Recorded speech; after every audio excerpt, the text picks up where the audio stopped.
Bitner Sianturi, warga Desa Pesu, Kabupaten Magetan, Jawa Timur, mengumumkan rencananya mencabut gugatan terhadap dua pedagang sayur keliling yang dituduh menyebabkan warung kelontongnya sepi. Dalam proses mediasi yang berlangsung di Pengadilan Negeri Magetan pada Rabu, tanggal 12 Februari tahun 2025, Bitner juga mencabut gugatan terhadap Kepala Desa Pesu, Ketua Badan Permusyawaratan Desa, dan Ketua Rukun Tetangga setempat, yang dianggapnya tidak mengakomodasi keberatan terkait keberadaan pedagang tersebut. Bitner mengungkapkan, keputusan untuk mencabut gugatan diambil setelah mempertimbangkan keamanan dan ketertiban masyarakat.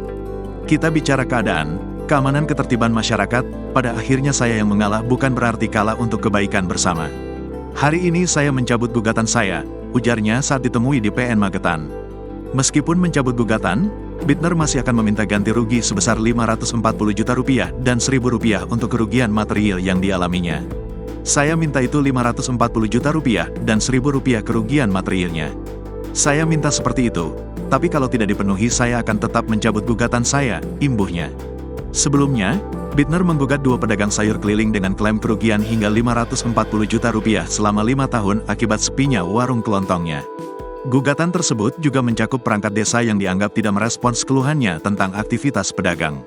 Sidang kedua gugatan Bitner Sianturi dijadwalkan berlangsung hari ini dengan agenda mediasi.